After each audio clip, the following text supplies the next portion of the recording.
হরে কৃষ্ণ, রাধে রাধে বন্ধুরা। Happy family blog চ্যানেলে আপনাদেরকে অনেক স্বাগত।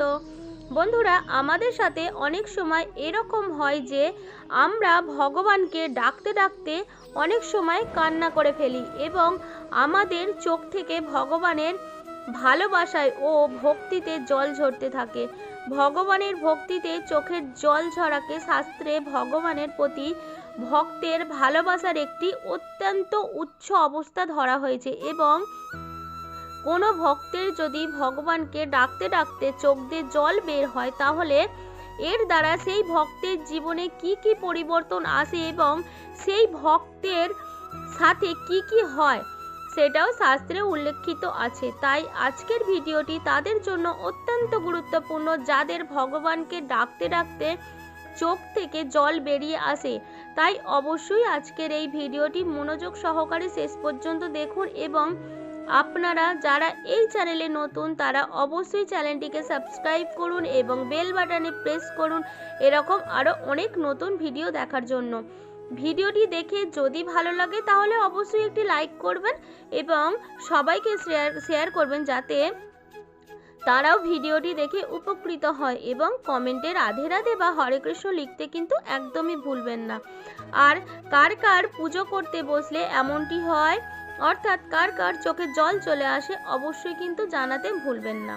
বন্ধুরা, জীবনে অনেক কষ্টের পরিস্থিতি আসতে থাকে যখন জীবনের দুশ্চিন্তা আমাদের চারপাশ থেকে ঘিরে ফেলে না, আমাদের সাথে কিছু বাধা বিপত্তি ঘটে যায়। আমরা যখন জীবনে কোনো বিষয়ে ফেঁসে যাই, যখন জীবনে কষ্ট আমাদের দুশ্চিন্তায় ফেলতে থাকে তখন আমরা ভগবানেরই শরণাপন্ন হই। এরকম অনেক লোকজন আপনারা দেখে থাকবেন যাদের মুখ দিয়ে কখনোই কিন্তু সেরকম ভাবে ভগবানের নাম বেরোয় না, কিন্তু যখনই তারা সমস্যায় পড়ে অথবা বিপদে পড়ে তখনই তারা ভগবানের নাম করতে থাকে। কিন্তু যারা প্রকৃতপক্ষে ভক্তি করে, যারা ভগবানের সাথে জুড়ে থাকে, যারা ভগবানের সেবা করে তাদের সব সময় নিজেদের প্রভুর ব্যাপারে খেয়াল থাকে।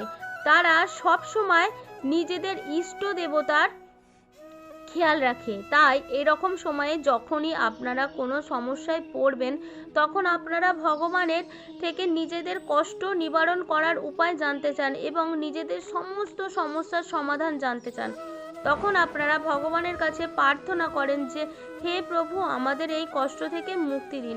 তখনই আপনি অনেক বেশি ভক্তি নিয়ে ভগবানের সেবা করেন। দেখুন, সবচেয়ে জরুরি হলো ভক্তি দিয়ে সেবা করা, তাই না? যেটা আমি সব সময় বলে থাকি, এটা জরুরি নয় যে আপনার কাছে 5 কিলো অথবা 10 কিলো লাড্ডু থাকতে হবে, ঘিয়ের প্রদীপ থাকতে হবে, ফুল অথবা অন্যান্য সমস্ত জিনিস উপলব্ধ থাকতে হবে, তাহলেই একমাত্র আপনি ভগবানের সেবা করতে পারবেন, একমাত্র আপনি ভগবানের তাহলেই পারবেন, এরকমটা কিন্তু নয়। আপনি ভগবানকে সব কিছু মানসিক রূপ দিয়েও অর্পণ করতে পারেন। যদি আপনার কাছে স্বচ্ছন্দ না থাকে, যদি আপনি কিছু ব্যবস্থা করতে না পারেন, তাহলে আপনি মানসিক রূপ দিয়েও কিন্তু ভগবানকে অর্পণ করে বলতে পারেন হে প্রভু, আমি আপনাকে ভোগ অর্পণ করেছি, হে প্রভু আমি আপনাকে দীপ অর্পণ করেছি, হে প্রভু আমি আপনাকে ফুল অর্পণ করেছি। যখন আমরা জপ করি অথবা ভগবানের কথা মনে করি অথবা ভগবানের পুজো করি অথবা ভগবানের কাছে প্রার্থনা করি যে হে প্রভু, আমার কষ্টের নিবারণ করুন, আমি অনেক দুশ্চিন্তার মধ্যে ফেঁসে আছি, আমাকে দয়া করে রাস্তা দেখান। এইরকম সময় আপনি দেখে থাকবেন যে আপনি অনেক বেশি ভাবুক হয়ে যান।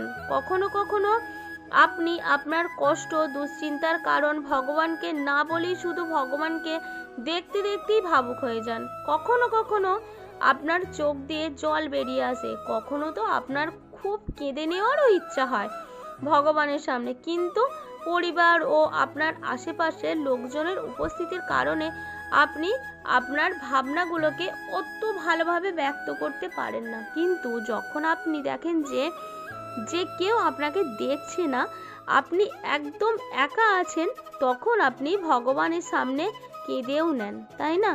ভগবানের সামনে আপনি ভাবুক এতটাই হয়ে যান যে আপনার চোখের জল আর থামতে চায় না। এটা কোথাও না কোথাও এটাই প্রমাণ করে যে আপনি ভগবানের সাথে কতটা জুড়ে আছেন। আর সবচেয়ে বড় কথা হলো যে এরকম কোনো ঘটনা যদি আপনার সাথে ঘটে, তাহলে আপনি নিশ্চিত থাকুন যে ভগবানের কোনো না কোনো শক্তি, ভগবানের কোনো না কোনো আশীর্বাদ আপনার উপরে আছে।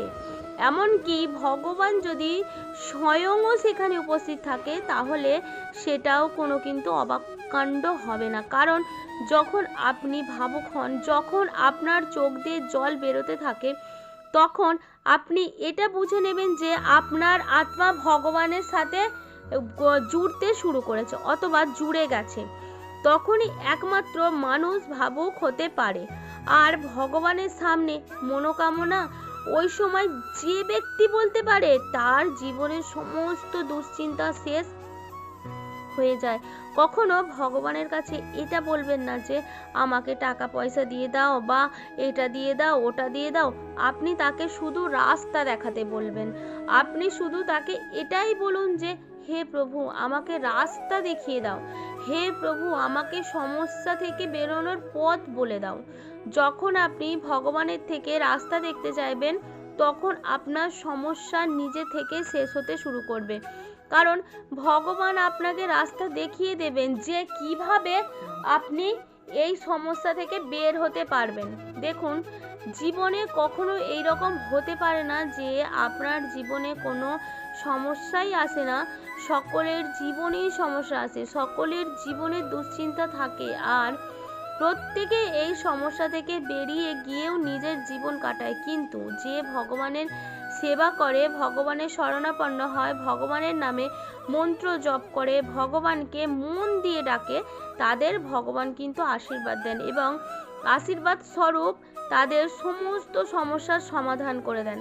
দেখুন, কখনো কখনো এরকম হয়ে যায় যে আমরা আমাদের কষ্টের নিবারণ ভগবানের থেকে পাই না। তখন আমরা ভগবানকে দোষ দিতে থাকি যে ভগবান আমাদের কথা শুনছে না, ভগবান আমাদের জন্য কিছুই করছেন না। দেখুন, এইরকম হয় না যে আজকে যদি আপনি ভগবানের কাছে প্রার্থনা করেন, কালকেই আপনার মনোকামনা পূর্ণ হয়ে যাবে। এরকমটা হয় কি? এরকমটা কিন্তু কখনোই হয় না। যখন আপনি ভগবানের কাছে প্রার্থনা করেন, তখন একটাই যোগ হওয়া শুরু হয়। যোগ তৈরি হলে ধীরে ধীরে আপনার জীবনে কিছু প্রাপ্তি হতে শুরু করে। আজকে যদি আপনি পুজো করেন আর কালকে যদি কিছু ক্ষতি হয়ে যায়, তাহলে এই সব কিছুকে পূজা পাঠের সাথে জুড়ে দেখবেন না। কিছু ঘটনা হওয়ার জন্য আপনার জীবনে হঠাৎই চমৎকার হয়ে যাবে, এরকমটা কখনো ভাববেন না। যখন আপনার জীবনে ভালো কিছু হতে থাকে, তখন ধীরে ধীরে আপনার জীবনের সমস্ত দুশ্চিন্তা দূর হতে শুরু করে। আপনি নিজেই ভাবুন, যখন কোনো বাচ্চার জন্ম হয়, তখন সেটার জন্য 9 মাস সময় লাগে। যখন আপনি ভগবানের থেকে সন্তান চেয়ে থাকেন, তার পরের দিনই তো আপনার সন্তান হয়ে যাবে না, তাই না? সন্তানের জন্য আপনাকে চেষ্টা করতে হবে।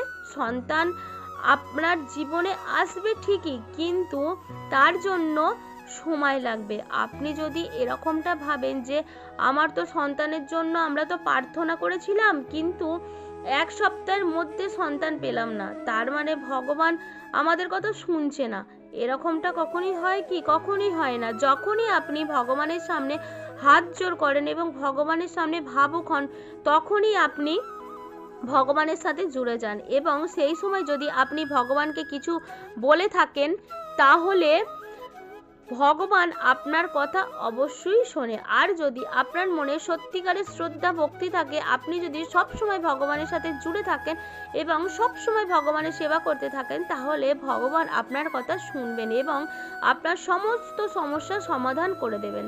আর যখন আপনার জীবনের সমস্যা দূর হবে, তখন আপনি নিজেই অনুভব করতে পারবেন যে আপনার জীবনে দেবী দেবতাদের আশীর্বাদ রয়েছে। তাই ভগবানকে স্মরণ করে চোখ দিয়ে জল পড়া একটা অনেক বড় কিন্তু ভালো সংকেত। তো চলুন বন্ধুরা, আজকের ভিডিওটা এখানেই শেষ করছি। আবারও দেখা হচ্ছে পরের ভিডিওতে। ততক্ষণে কিন্তু আপনারা ভালো থাকবেন, সুস্থ থাকবেন, সব সময় হাসি খুশি থাকবেন। আর ভিডিওটা যদি ভালো লেগে থাকে, অবশ্যই কিন্তু একটি লাইক করে দেবেন। আর বেশি বেশি করে জপ করবেন, ভগবানের নাম কীর্তন করবেন, সব সময় হাসি খুশি থাকবেন। হরি বল, হরে কৃষ্ণ, রাধে রাধে।